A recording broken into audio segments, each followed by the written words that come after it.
자, 126페이지에 부동산 시장이 있고요. 개념 이렇게 되어 있는데 요 개념에 대해서는요. 학자들에 따라서 부동산 시장이란 권리의 교환 등이 이루어지는 그런 곳이 이제 부동산 시장이다. 뭐 이렇게 정의한 사람도 있고요.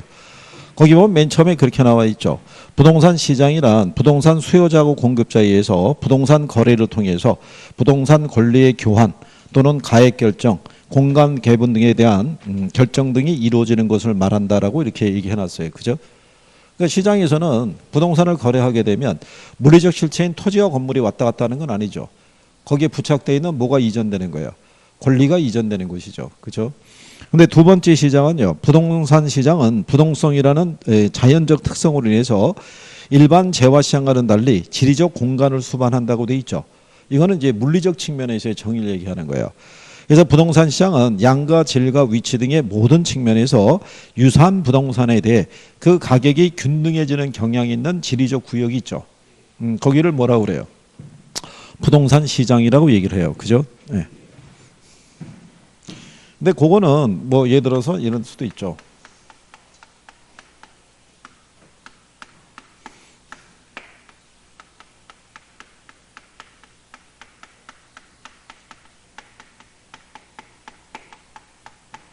둔산동 안에서도 만약에 아파트의 브랜드가 이렇게 주어져 있으면, 그죠? 이 단지 안에서 면적이 비슷한 애들은 시세가 어떻게 돼요? 비슷하게 형성이 되겠죠. 근데 단지가 바꿔주고 브랜드의 가치만 달라지더라도 시세는 어떻게 돼요? 달라지겠죠. 그러니까 지극히 구체적 시장이죠. 무슨 말인지 아시겠죠? 움직이지 못하기 때문에. 그래서 그런 시장의 형태라고도 정의할 수 있다. 이런 얘기고요. 시장의 분류를 보게 되면 개별 시장이 있고 부분 시장이 그렇게 돼 있죠. 예, 그 부분 시장이 된 거는 이제 좀 이따가 설명해 드리고 용도에 따른 분류하게 되면 주거용, 상업용, 공업용, 농업용, 그다음에 특수 목적 부동산 시장 있죠. 예.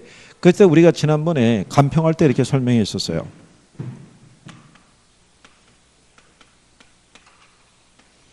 대전시청 있죠. 예, 얘네 거래할 수 있어요, 없어요? 얘네 이거 담보로 대출 받을 수 있어요, 없어요? 예? 둘 다 된다고요, 다. 예? 그리고 여러분들이 아시는 거기 특수 목적용 시장이라고 돼 있죠. 병원이라든가 아니면 호텔 뭐 이런 애들이 있죠. 병원하고 호텔은 시장성이 있어요, 없어요? 어? 시장성이 없다고요. 병원이 매물로 나오죠. 일반인들이 거래할 수 없잖아요. 호텔이 매물로 나와도 마찬가지잖아요. 그죠? 그래서 우리가 공공 또는 공익 목적에 제공되고 있는 부동산이나 그런 특수 목적용 부동산 평가는 원가 방식을 통해서만 가능해요. 무슨 말 이해하시겠나요? 지난주에 우리가 지난번에 간평할 때 설명한 거예요.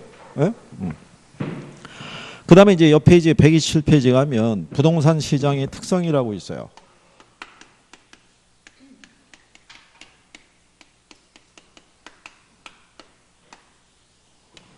그러니까 이 시장의 특성은 일단 별표는 하나 하는 거고요. 기본적으로 물어보는 거니까. 자, 일단 부동산 시장은요. 다른 시장과는 달리 과다한 법적 제한이 있어요. 그죠? 그건 왜 그러냐면 시장 기구를 통해서 자원 배분이 효율적이지 못해요. 그렇잖아요. 수요가 늘어난다고 공급이 뒤따라서 그 수요량에 맞춰서 공급이 이루어지는 것도 아니고, 그죠? 수요자들이 원하는 지역으로 부동산 공급이 늘어나는 것도 아니죠. 예, 그래서 이 시장 안에서는 시장 기구, 즉 가격을 매개로 수요와 공급을 조절하기가 쉽지 않아요. 그리고 부동산이 가지고 있는 사회성 공공성 때문에 법적인 제한이 많아요. 그래서 부동산을 취득할 때, 보유할 때, 처분할 때마다 다 제약이 있어요, 없어요? 제약이 있고 세금도 다 내야 돼요. 그죠? 그 다음에 부동산은 매매 기간이 길죠. 네, 매매 기간이 긴 이유는 왜 그래요? 어? 매매 기간이 왜 길게 이어져요? 김총각, 왜 매매 기간이 길어져? 그거예요. 그거 빨리 안 팔려. 왜 빨리 안 팔리겠어? 그래, 가격이 비싸서. 비싸서 안 팔린다고. 그러니까 내가 원하는 시기에 현금화하기가 쉽지가 않고, 그 다음에 내가 원하는 물건을 찾기가 쉽지 않은 거야. 지역성과 개별성이 있어서. 그래서 매매 기간이 길어지는 거야. 그래서 부동산에 투자할 때는 그거를 감안하고 투자해야 돼. 거기서 우리가 따르는 위험을 유동성 위험이라고 그래요. 내가 원하는 시기에 현금화하기 어렵기 때문에. 그 다음에 부동산 시장의 특징 중에 하나가요. 시장의 국지성이에요. 그렇죠? 이로 인해서 여러 개의 무슨 시장이 존재해요. 조금 아까 얘기한 하위 시장 있죠.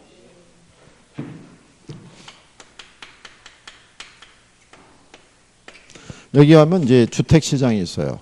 상업용 시장이 있어요. 공업용 시장이 있어요. 이렇게 여러 가지 유형의 시장이 존재할 때 주택을 들어가면은 단독주택이 있고 공동주택으로 나눠져요. 근데 단독주택도 자가주택이 있고 임대주택이 있어요. 공동주택도 민영이 있고 그 다음에 뭐 임대아파트 뭐 이런 게 있어요. 자, 민영에 대한 것도 보시게 되면 규모 다 틀리죠. 브랜드 틀리죠. 상태 틀리죠. 그렇잖아요. 또 주변에 각종 부대 시설이 있죠. 이게 서로 다 같아요, 틀려요? 다 틀리죠. 이렇게 고도로 국지화되어 있다고요. 그러면 여기 둔산동 말고 다른 시장도 또 있을 거 아니에요. 오리동이 있다. 오리동에도 이런 주택시장이 또 존재해야 하네요. 그럼 이렇게 다 세분화되어 있다고요. 이런 식으로. 그러니까 무슨 시장이 존재해요? 하위시장이. 그럼 이렇게 하위시장이 만들어진 이유가 뭐 때문에 그러겠어요? 뭐 때문에? 부동성. 움직이지 못하니까. 그렇죠? 그래서 이 지역마다 뭐가 다 틀리냐면 거래 관행이라든가 가격이라든가 임대료라든가 기대 이율 이런 것들이 다 틀린 거예요. 무슨 말인지 이해하시겠어요? 이렇게 부동산 시장은 고도로 국지화되어 있는 거예요. 이렇게 이게 시험에 한번 나온 적이 있어요. 부동산 시장이 고도로 국지화되는 것은 부동산의 부증성 때문이다. 이렇게 틀리게 준 적이 있어요. 부증성이 아니라 뭐 때문에? 부동성 때문에 이게 형성이 되는 거예요. 그러니까 이 시장별로 수요와 공급 관계가 다 틀리는 거예요. 그죠? 그리고 이제 그 밑에 가면 부동산 시장은 수급 조절이 곤란해요. 그렇죠? 그 왜 수급 조절이 곤란하겠어요? 우리가 지난번에 것처럼 지어서 들어오기까지가 뭐가 많이 걸려요? 시간이 많이 걸리고 그 다음에 움직일 수가 없죠. 일반 상품과는 달리. 그죠? 그 다음에 또 뭐가 있어서 내구성이 있죠. 상품의 수명이 길기 때문에 미분양 재고가 발생하더라도 계례를 바로 소진시키기는 어렵다는 얘기죠. 그렇죠? 수십 년간 시장에 머물러야 되기 때문에. 그렇죠? 그래서 양을 조절하기가 어렵다라고 얘기를 해요. 특히 이런 것 때문에 단기적으로 가격의 왜곡 현상이 나타난다라고 얘기했어요. 그죠? 가격의 왜곡이라는 것은 시장에서 거래되는 가격이 그 물건이 본래 가지고 있는 가치보다 훨씬 비싸거나 싸게 거래됐을 때 나타나는 것을 가격의 왜곡 현상이라고 그래요. 그죠? 왜냐하면 수요 공급의 조절이 어렵잖아요. 초과 수요 상태면은 원래 물건이 가지고 있는 가치보다도 훨씬 비싼 거래 가격이 형성이 될 수 있어요, 없어요? 그 대표적인 데가 강남이에요. 강남에서 웬만한 주택이 10억대로 호가한다는 거는 현실적으로는 있을 수가 없는 거예요. 그죠? 특정한 단지에 이게 뭐 매매 가격이 50억대를 넘는 주택도 있으니까 그렇지 않겠어요? 그러니까 그런 내용으로 구별하시면 되겠고, 예. 그러니까 여기는 자꾸 뭐를 가지고 제목을 갖고 이해하는 게 필요해요. 특징이라고 나오면 그 다음에 이제 뒤로 넘어가시면은 이런 단어가 들어가 있어요.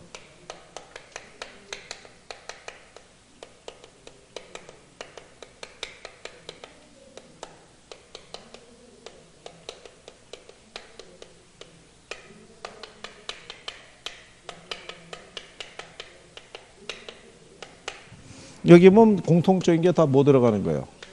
다 비 들어가는 거죠. 부동산 상품은 개별성이 있어서 상품이 표준적인 상품을 시장에 공급하기가 어렵죠. 그렇잖아요. 그리고 거래 내역도 외부로 잘 공개가 돼야 안 돼요. 제가 어저께 부동산 거래를 했다고 해도 여러분들은 그걸 알 수가 없죠. 그렇잖아요. 예, 그래서 외부로 잘 표출하지 않고요. 시장 자체가 비조직화돼 있죠. 이렇게 국지화돼 있어서 그래요. 그러니까 부동산 시장은 전국적인 단위 시장이 있다 없다. 전국적인 단위 시장이 형성이 될 수가 없죠. 다 틀리잖아요. 그죠? 그래서 이런 특성을 갖고 있는 게 부동산 시장이라고 보시면 되고요. 그 다음에 부동산 시장은 어디에 영향을 많이 받아요? 자금의 유용성이 있죠. 그래서 아까 설명을 해드렸지만 주택을 구입하거나 공급할 때 뭐가 필요한 거예요? 자금이 필요해요.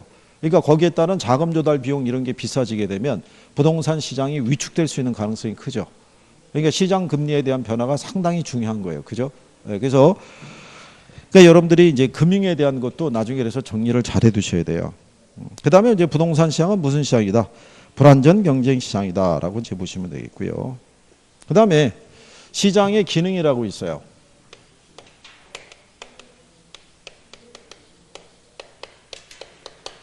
시장의 가장 중요한 이 기능이 역할이에요.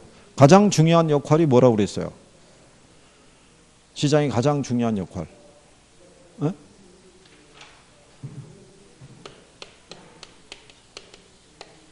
교환이라고요. 교환. 에? 이게 시장의 제일 중요한 역할이라고요. 거래하고 교환을 성립시켜주는 게. 예를 들어서 이런 거예요.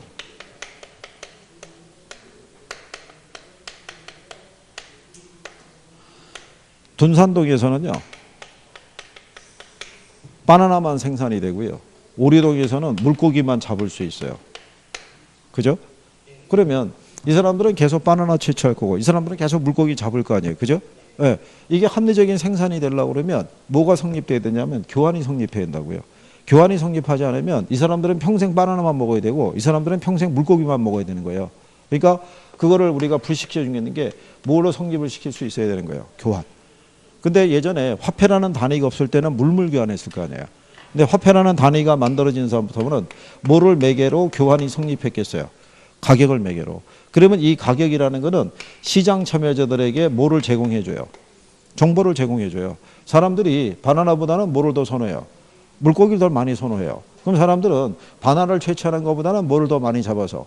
물고기를 더 많이 잡아서 시장이 공급하겠죠. 그걸 우리가 자원 배분이라고 얘기하는 거예요. 시장에서 필요한 양만큼 생산해서 공급하는 거를 그런 역할을 해주는 게 어디란 얘기예요? 그게 시장이라는 거예요. 시장. 그런데 129쪽의 밑에서 세 번째 줄에 가면 가격 창조 기능이라고 있죠. 예. 자, 원래 이 완전 경쟁 시장이라는 것에서는요. 시장 전체 수요 곡선과 공급 곡선이 교차하는 게 균형이고 여기서 결정된 요 균형 가격을 매개로 해서 생산과 소비가 결정이 돼요. 그러면서 항상 완전 경쟁 시장에서는 이 가격을 매개로 수요량과 공급량이 일치하죠. 그렇지 않습니까? 자원 배분이 효율적으로 이루어지는 거예요. 근데 부동산 시장은 불안전한 시장이잖아요. 합리적인 시장 가격이 있어요, 없어요? 없어요. 그래서 거래 당사자 간의 개별적인 협상에 의해서 새로운 가격이 어떻게 돼요? 만들어지는 거예요. 그러다가 이게 유지 또는 수정되다가 얘가 또 파괴되고 새로운 가격이 또 만들어지는 과정이 되풀이되는 게 그게 시장이라고 보시면 돼요. 그죠? 그래서 우리 그 130페이지에 가시면 그림이 이렇게 나와 있죠. 이거는 셀러스의 약어예요. 셀러스니까는 매도자 있죠. 매도자의 주관적인 제한 가격선이고 이거는 바이어스를 얘기를 해요. 그래서 이거는 매수자의 주관적인 제한 가격선을 얘기를 해요. 그러다 보면 여기서 이렇게 얘네가 겹치는 점이 있죠. 네, 여기가 이제 협상에 의해서 가격이 하나 만들어지는 거예요. 근데 이 점 왼쪽에서는 교차하는 점이 없죠. 그러니까 매도자가 매수자에게 이 부동산 상품에 관한 정보를 제공을 해줌으로써 하나의 가격이 만들어지게끔 조언을 해준 사람이 누구겠어요? 그게 중개업자예요. 그죠? 그래서 둘의 협상에 의해서 만약에 매매 가격이 결정이 됐어요.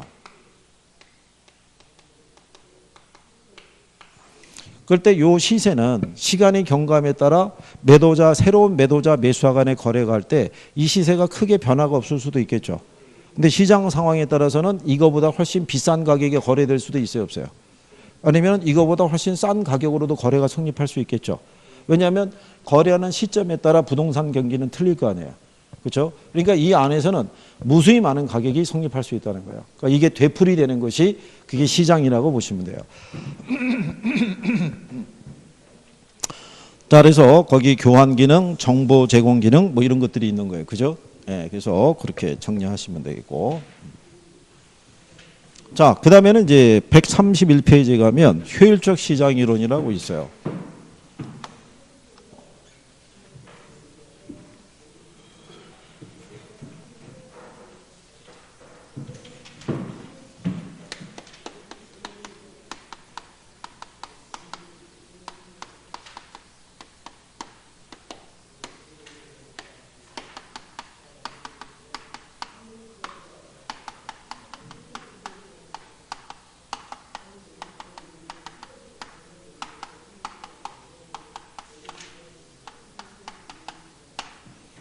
자, 원래 이 효율적 시장 이론에 대한 것을 보면요.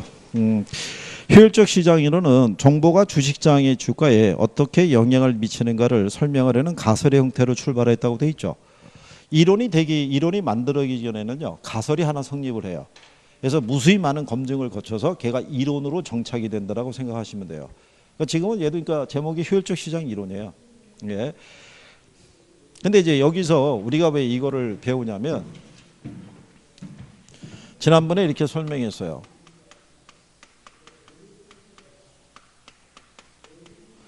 주식시장의 주가라든가 부동산 시장의 부동산 가격이 있죠. 쟤네는 수요와 공급의 상호작용에서 결정이 돼요. 그런데 시장에서 수요와 공급이 변화가 없는데도 얘들이 가격이 이렇게 등락을 거듭할 수 있어요. 오르기도 하고 떨어질 수도 있고. 그죠? 뭐 때문에 가능하다고 그랬어요? 소문 때문에. 소문이나 루머 때문에도 얘는 움직이는 거예요. 증권가에 가면은 찌라시라고 돌죠. 근데 찌라시에 있는 내용은 확인된 사실이 아니죠. 근데 그 찌라시의 내용만 갖고도 주가는 움직일 수 있어요. 그 왜 그런 얘기 나올 수 있냐면 현실 시장에서 거래되고 있는 주가나 부동산 가격은 현재 정보까지만 반영이 돼 있어요. 그러니까 미래 정보는 반영이 안 돼 있는 거예요. 그러니까 미래 불확실한 정보라든가 소문이라든가 루머 등에 의해서도 얘들은 요동을 칠 수 있다는 얘기예요. 그래서 이게 부동산 시장에서는 미래 정보가 중요한 거예요. 미래 정보를 확실하게 입수할 수 있으면 막대한 이윤을 얻을 수 있어요, 없어요? 그럴 수 있는 거죠. 자, 그래서 여기 보시면 시장의 효율성하고 효율적 시장이라고 있죠. 그래서 거기 보시면 이렇게 놨죠. 시장의 효율성이라는 것은 부동산 시장이 새로운 정보를 얼마나 지체 없이 가치에 반영하는가 하는 정도 있죠. 그게 시장의 효율성이고 새로운 정보가 지체 없이 가치에 반영되는 시장을 무슨 시장이라 한다? 효율적 시장이라고 그래요. 그러면 부동산 시장은 효율적 시장이라고 할 수 있다 없다? 효율적 시장이에요. 부동산 시장도.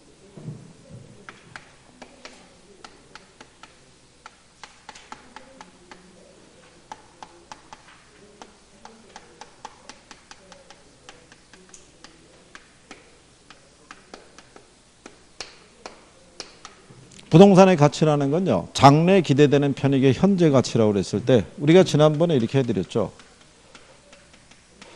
충남 연기군하고요. 조치원 일대를 우리가 행정도시인 지금 세종시로 바꿔서 쓰고 있어요. 그죠? 그럴 때 정부가 만약에 이날 발표하는 거예요. 이 일대를 뭐로 바꾸겠다고. 세종시로 바꾸겠다고. 그러면 현재 연기군일 때는 이 지역의 대부분의 토지는 용도가 농지였을 거 아니에요. 그죠? 근데 이게 나중에 세종시로 바뀌면 여기에 다 택지화돼 있을 거 아니에요. 그러면 지금보다는 이때가 가치가 어떻게 돼요? 훨씬 클 거 아니에요. 그죠? 그러면 얘를 발표하는 시점에서 바로 행정도시로 바뀌는 건 아니고 한 7, 8년 이상 걸릴 거란 얘기죠. 실제로 얘가 되는 건 한 2026년도 5월 달이나 되는 거예요. 그러면 이거를 처음에 발표를 했을 때 이 지역의 가치의 변화가 이때 발생하는 게 아니라 발표하는 시점에 미래 이익에 관한 일부가 현재 거래 가격에 바로 반영을 해준다고요. 그러니까 부동산 시장도 무슨 시장이라 할 수 있는 거예요? 효율적 시장인 거예요. 효율적 시장인데 단 현재 발표되는 정보까지만 반영되는 시장이라는 거예요. 발표되지 않는 정보까지는 가치에 반영되어 있지는 못한 거예요. 무슨 말인지 아시겠나요? 그래서 얘가 유형을 보게 되면 유형이 약성 시장이 있고요. 중강성 시장이 있고 그 다음에 뭐가 있어요? 강성이 있을 때 정보 반영 정도에 따라 나누는 거예요. 부동산 시장하고 주식시장은 셋 중에서 어느 시장의 형태가 나타난다 그랬어요? 부동산하고 주식시장은 여기까지만 나타나는 거예요. 중강성 시장에서는 현재 시장 가치가 현재 정보까지만 반영이 되어 있다고요. 그러니까 미래 정보는 반영이 되어 있다 안 돼 있다? 안 돼 있는 거예요. 그러니까 이 시장에서는 미래 우수한 정보를 입수할 수 있으면 무슨 이윤을 얻을 수 있다는 거예요? 초과이윤을 얻을 수 있는 시장이라고요. 그러면 여기는 약성 시장이라는 것은요. 현재 시장 가치가 과거 정보 있죠? 네. 이것만 반영되어 있는 시장이에요. 무슨 정보만? 과거 정보만. 요 과거 정보를 매개로 분석하는 거를 우리가 무슨 분석이라고 한다? 네, 기술적 분석이라고 얘기를 해요. 그러면 이 시장에서는 여기 있는 요 과거 정보를 매개로 해서 뭐 하면? 투자하면은 무슨 이윤만 얻을 수 있어요? 근데 다만 이 시장에서도요. 정보 있죠. 현재라든가 또는 미래의 우수한 정보를 입수할 수 있으면 무슨 이윤을 얻을 수 있다? 네, 초과인을 얻을 수 있는 거예요. 근데 이거를 매개로는 정상 이윤밖에는 얻을 수가 없어요. 그러니까 예를 들어서 전 세계에 보면 이제 유태인이라는 민족이 있죠. 네. 얘네가 이제 전 세계적으로 보면은 부를 축적하는 데는 아주 일가견이 있는 사람들이 이 사람들이에요. 근데 이 사람들이 국가가 없는 상태에서 2000년을 버텼잖아요. 버틸 수 있는 근거는 어디에 있었냐면 부를 축적할 수 있었으니까. 그러니까는 그 나라의 어떤 정권이 바뀌든 뭐하든 간에 살아남을 수 있는 뭐 단초가 뭐 거기 있었다고 볼 수 있겠죠. 근데 이 사람들이 예전에 막대한 부를 축적할 수 있던 것 중에 하나가 뭐냐면 기상의 변화를 잘 분석을 했대요. 그래서 50년을 주기로 해서 전 세계 밀 있죠, 밀. 밀 가격이 폭등하는 이 사이클이 온다는 걸 알아낸 거죠. 그러니까 50년을 주기로 기상 이변으로 인해서 전 세계 밀 작황이 아주 안 좋은 상태가 되는 거예요. 그럼 얘네는 그 상태가 도달하기 몇 년 전서부터 전 세계 곡물 시장에서 밀을 사서 매점 매석을 하는 거예요. 그러다가 기상 이변이 발생하면은 밀 가격이 폭등할 거 아니에요. 그때 그거를 풀어서 막대한 부를 축적했다는 거예요. 그렇죠? 그러면 지금 우리가 그 밀 시장에 뛰어들면은 우리도 이윤을 얻을 수 있어요, 없어요? 당연히 못 얻죠. 제가 지금 그 얘기를 하고 있다는 얘기는 다 알고 있다는 얘기잖아요. 과거의 정보잖아요. 그죠? 예? 그러면 모든 나라에서는 50년을 주기로 밀 작황이 흉작이라는 사실을 알게 되면은 몇 년 전서부터 모든 나라는 밀을 사서 수집할 거 아니에요. 그러면 이게 작물 작황이 안 좋더라도 가격이 폭등할 일이 없죠. 그러니까 과거의 정보를 매개로 투자해봐야 무슨 이윤밖에 없는 거예요.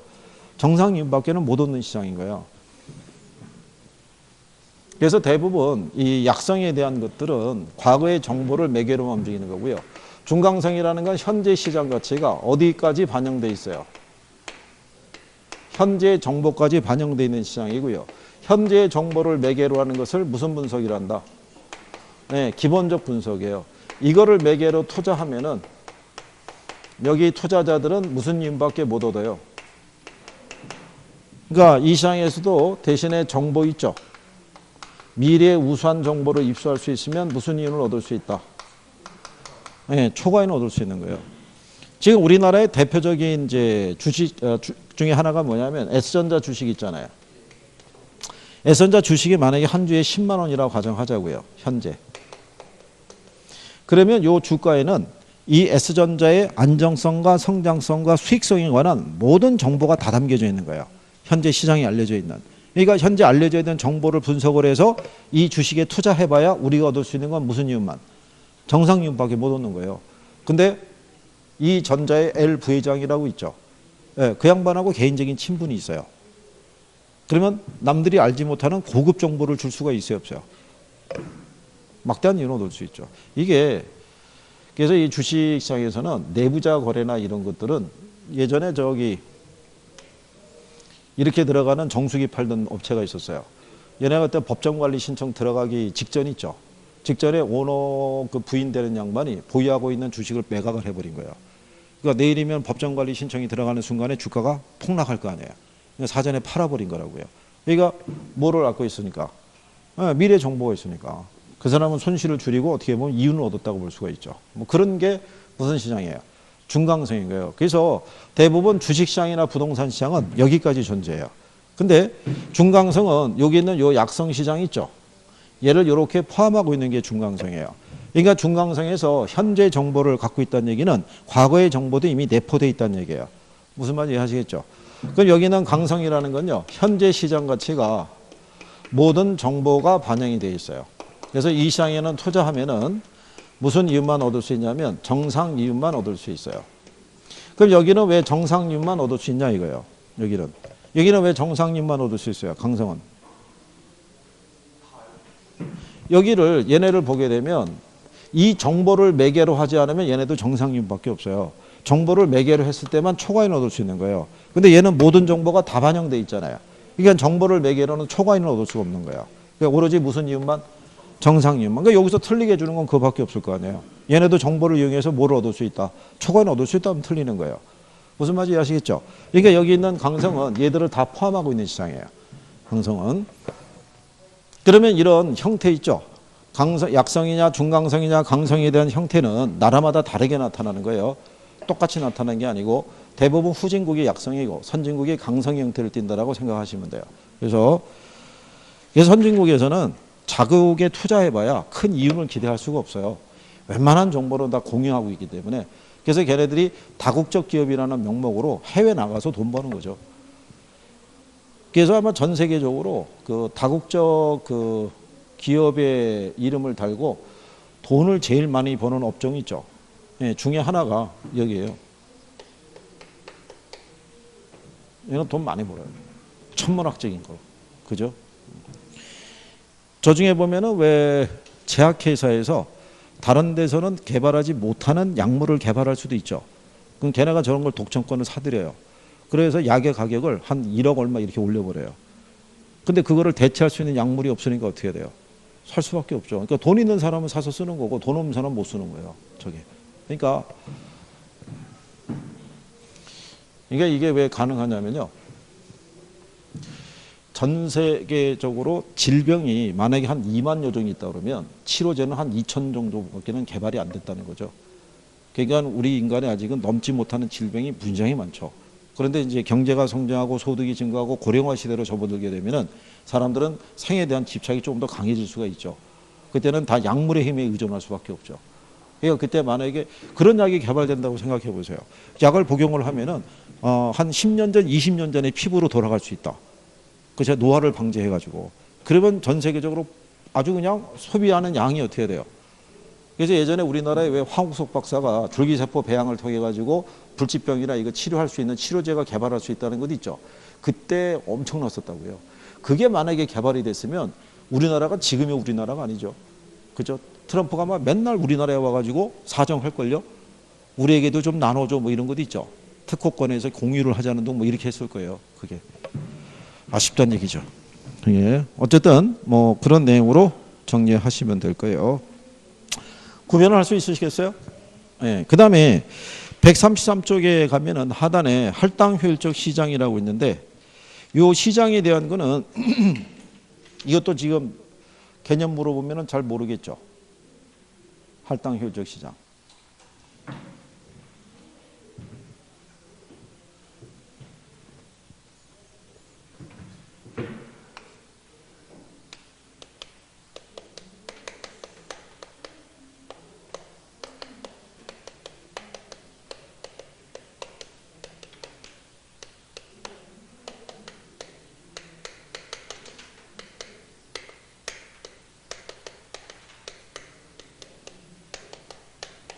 우리가 지금 여기서 배운 이 효율적 시장 이론이 있죠. 여기서의 효율성은 정보의 효율성을 나타내요. 정보의. 근데 여기 있는 요 할당이라는 거는 배분적을 얘기를 해요. 배분. 그러니까 배분의 효율성을 취급하는 거예요. 그러니까 여기서의 할당적 효율성이라는 것은요. 여러분들 그 교재를 보시면 134페이지 있죠. 134페이지 맨 상단에 가면 자원이 효율적으로 할당되었다는 말은 부동산 투자와 다른 투자 대안에 따르는 위험을 감안했을 때 부동산 투자의 수익률과 다른 투자의 수익률이 서로 같도록 자원이 할당되었다는 걸 의미한다 이렇게 해놨잖아요. 그러니까 이거는 이제 이런 얘기죠. 부동산에 투자해서 올릴 수 있는 수익률의 크기 있죠. 이거 하고 다른 곳에 투자해서 올릴 수 있는 수익률이니까 가령 예를 들어서 정기예금 이자율을 우리가 얘기를 해보자고요.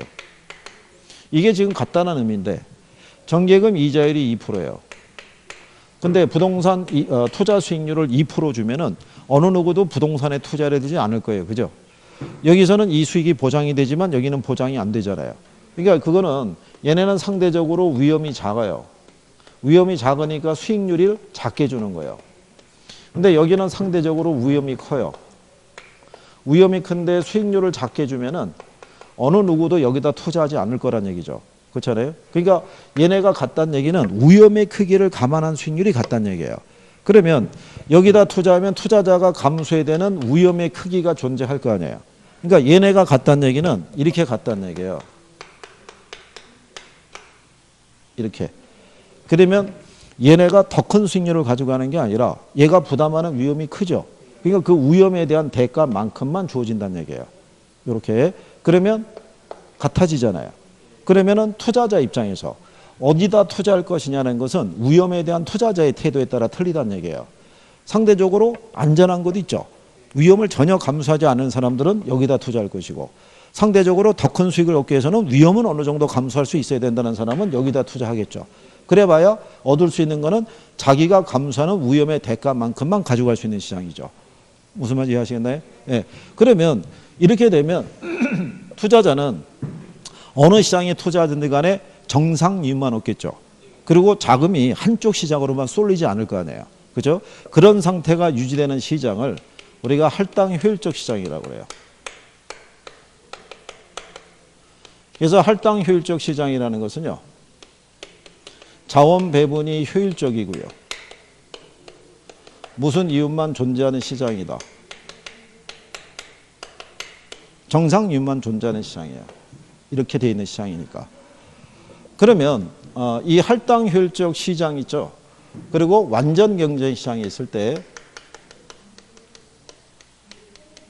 완전 경쟁 시장은 자동적으로 할당 효율적 시장이 돼요.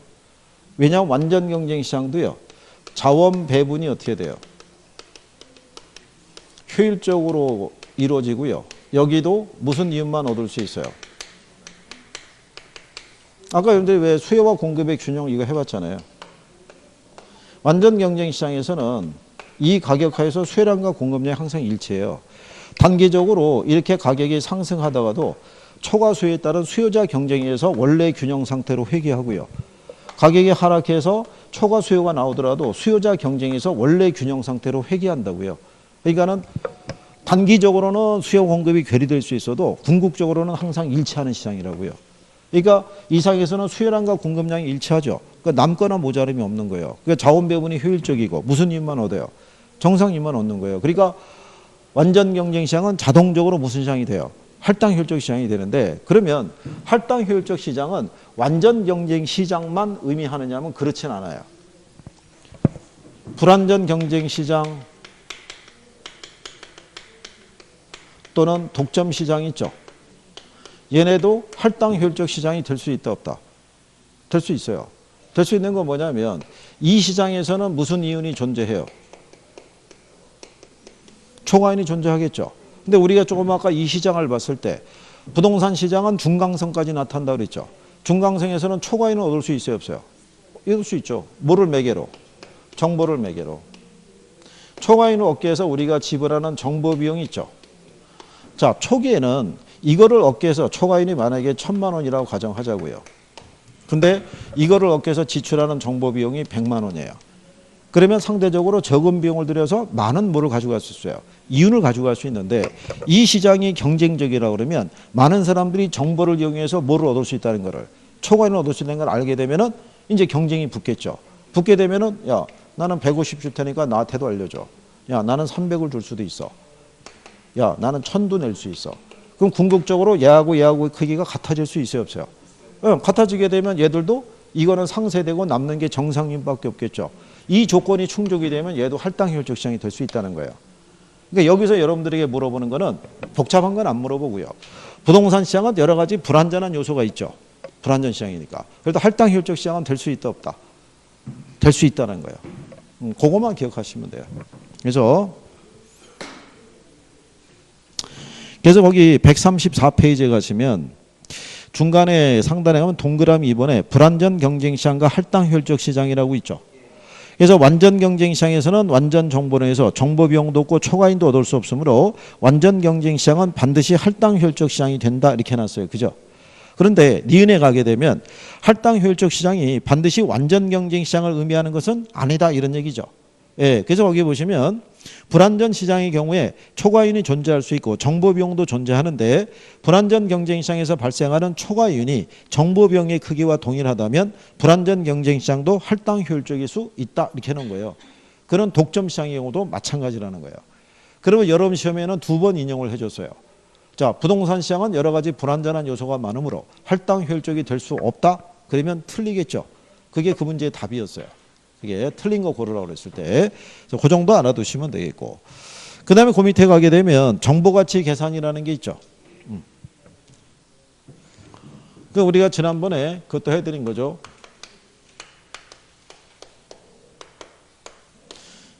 정보가치 계산에 대한 거는요, 뭐 이런 논리라고 생각하시면 돼요. 여기 부동산이 있는데 여기 이제 예를 들어서 갑이라는 사람이 이 부동산에 대한 소유자예요. 여기 A라는 사람은 투자자예요. 얘를 거래하고 싶은데 여기가 그린벨트 지역인데 이게 해제가 될 것이라는 소문이 있죠. 이게 돌고 있는 거예요. 그러면 될지 안 될지는 모르는 거예요. 소문만 무성해요. 그러면 여기 있는 요 소유자 있죠. 이 사람은 이 소문도 이 거래 가격에 반영하고 싶어 한다고요. 풀리면 가격이 뛸 거니까. 근데 이 사람의 입장에서는 불확실한 거잖아요. 이것까지 반영해서 거래하기에는 자기가 부담이 너무 크죠. 그러면 이거를 누가? 중개업자가 조율을 해줘야죠. 소문이거든. 만약에 거래 가격에 꼭 성사를 시키려면 어떻게 해야 돼요? 거래 가격에 이 소문에 극히 일부라도 반영을 해서 그죠? 기분이라도 좀 내게 해줘서 거래를 유도를 시켜야 될 거 아니겠어요, 그죠? 이게 토지 거래라는 게 그것도 그래서 뭐 운이죠, 운. 그러니까 만약에 원래 토지 소유자가 한국에 없고 외국에 있는 거죠. 근데 자기가 나갈 때 10년 전에 나갈 때 땅값하고 지금 땅값은 엄청난 차이가 있을 거 아니에요. 근데 본인 생각할 때는 시골이고 지방이고 그러니까 뭐 시세가 올라야 얼마나 올라갔겠나. 뭐 대충 이렇게 봤을 때. 그래서 이제 하다 보면 이제 싸게 이렇게 사는 경우도 있고 뭐 다양하죠. 속아서 또 비싸게 사는 사람도 있고. 자, 어쨌든 간에 그래서 이 정보 가치를 구하려고 그러면요. 이거는 이제 정보가 확실한 가치 있죠.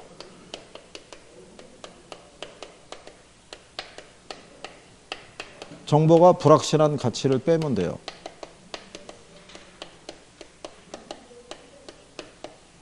자, 이거를 계산하기 위해서는 정보의 현재 가치를 구할 수 있어야 돼요. 그러면 정보의 현재 가치를 구하는 공식은요.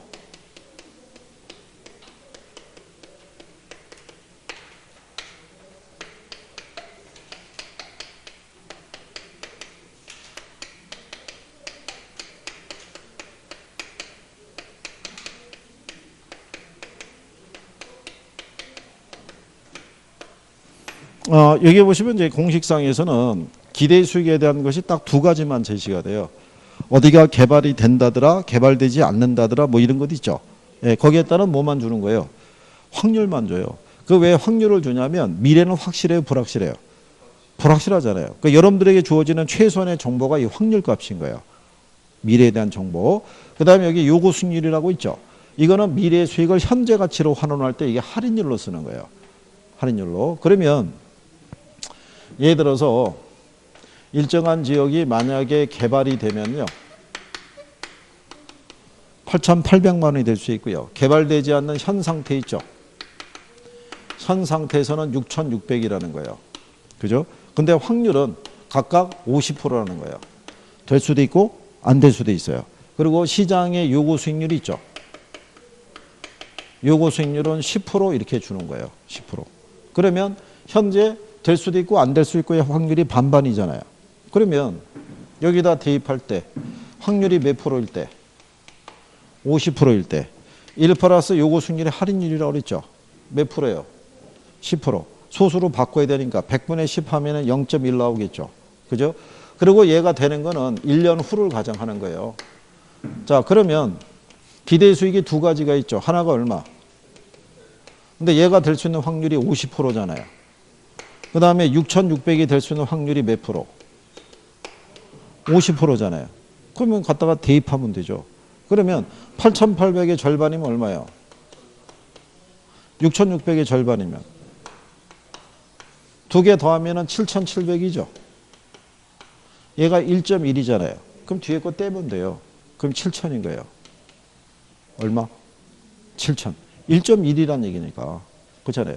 7,000 곱하기 그래서 110% 하면 7,700 나올 거 아니에요. 그 뒤에 거 떼면 7,000 나온다고요. 그러면 정보가 불확실할 때는 얼마라는 거예요?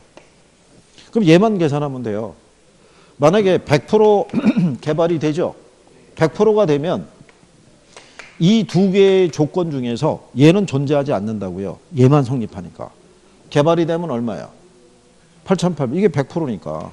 그러면 8,800이 되는 게 100%니까 100분의 100 하면 1 나올 거 아니에요. 근데 6,600이 될 수 있는 확률은 없죠. 제로잖아요. 그럼 결론적으로는 8,800을 뭐로?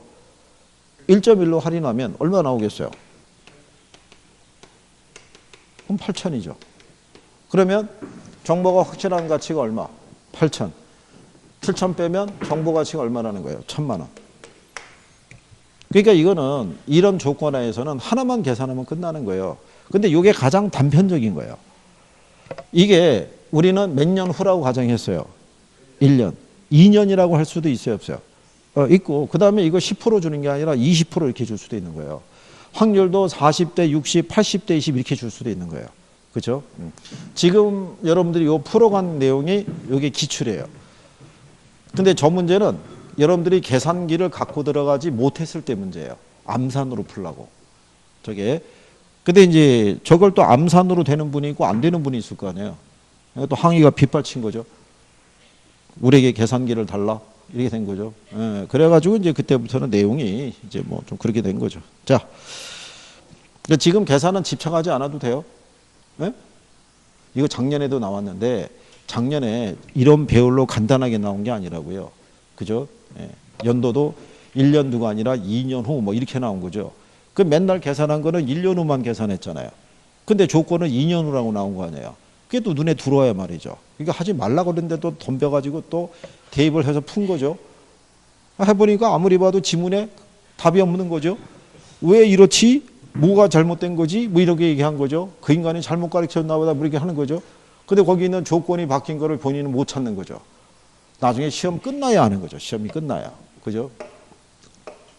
그럴 때 계산에 집착할 필요가 없어요. 저 언제 다 풀겠어요. 저거 식세워가지고. 그죠? 그러니까 암산으로 계산할 수 있으면 해볼 수 있어도 그렇지 않으면 그냥 참고하셔야 되는 거예요. 그죠?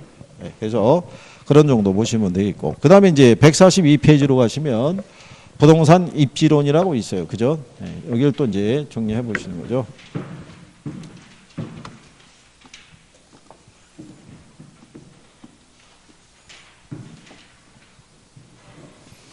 우리 교재에서는요, 교과서에서는 주택시장에 관련된 부분이 뒤에 정책론으로 들어가 있어요. 일반 교과서는 이제 여기서 정리하는데 우리 거는 뒤로 빠져 있으니까 나중에 정책론 할 때 정리하시면 될 거예요. 여기가 이제 뭐 하는 거냐면요. 여기가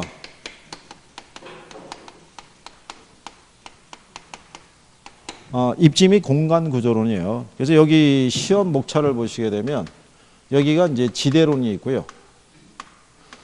그 다음에 도시공간 구조이론이라고 있고요. 그 다음에 입지론 이렇게 되어 있어요.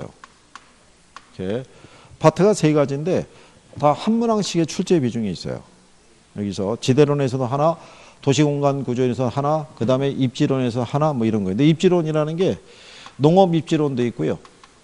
공업 입지론도 있고 상업 입지론이 있으면 통상 시험은 상업 입지론에서 주로 내요. 근데 이 상업 입지론은 이론도 낼 수 있고 계산도 낼 수 있어요.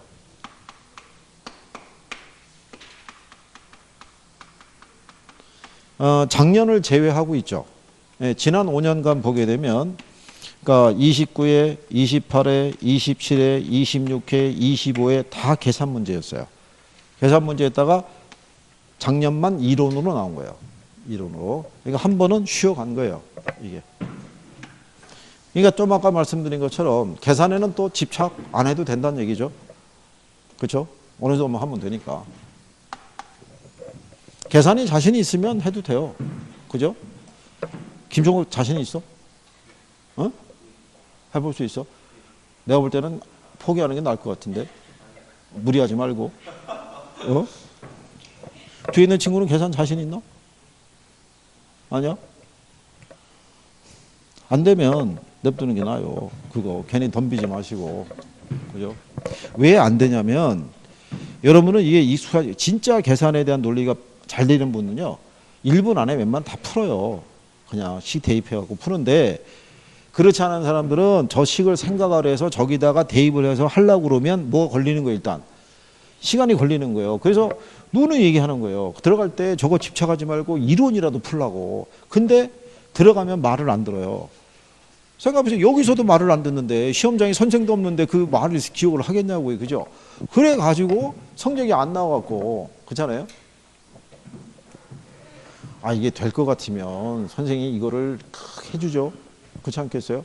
변형이 되니까 문제라는 거죠. 변형이. 딱 정해진 룰대로만 나와주면 할 수가 있죠. 그게. 그리고 이제 요즘에 기조가 바뀌었다고요. 예전에는 40문제를 주면 계산 문제가 한 5개에서 한 6개 이렇게 나왔다고요. 그러니까 이론이 예를 들어서 34개에서 35개 이렇게 나왔단 말이에요. 그러니까 이때는 이 계산 문제를 갖다가 좀 쉬운 것도 주고 단편적으로 풀 수 있는 것도 주고 이론에서 좀 어려운 것도 집어넣었었다고요. 그죠? 근데 요즘은 그런 기조가 아니라 얘를 10개를 내버리는 거예요. 그러니까 난이도는 이걸로 조정해 버리는 거예요. 난이도는. 그 나머지 30문제 이론 있죠? 이거는 평범하게 주는 거예요. 평범하게. 공부한 사람이면 24개 이상을 맞을 수 있게끔. 물론 여기서도 난이도가 조금 까다로운 애들이 몇 문제는 있겠죠. 하지만 걔들이 24개 맞는 데는 지장이 없다는 얘기예요. 그러니까 여러분들에게 뭐를 요구하냐면 실수와 착각을 줄이는 게 중요한 거예요. 이거 안 하더라도. 이거 안 하더라도. 그러니까 그럼 저거 하려고 그러면 노력을 해야 되잖아요. 그죠? 아무거나 하지 않고 저게 풀리기만 바라면 되겠냐고요. 그죠? 표정 관리만 하고 있고. 참 큰일 난다는 얘기죠, 이거. 그러니까 그냥 한 대로 좀 해주시면 돼요. 자, 일단 입지론에 대해서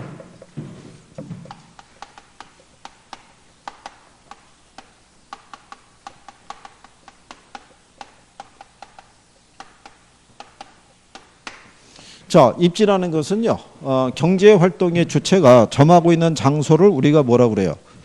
그걸 입지라고 얘기를 하죠. 지난번에 우리가 이렇게 설명한 거죠.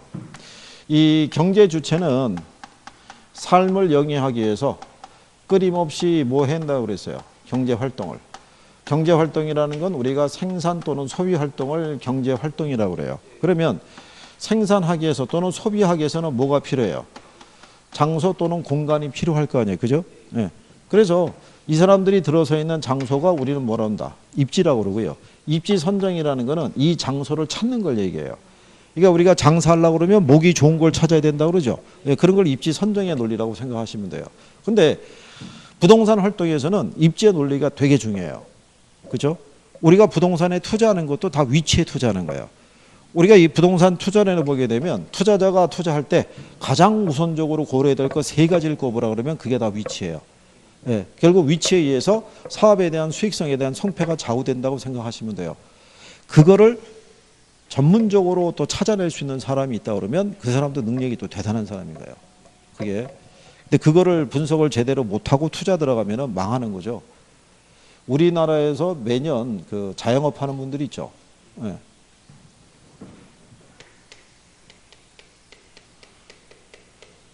100만 명이 창업한대요.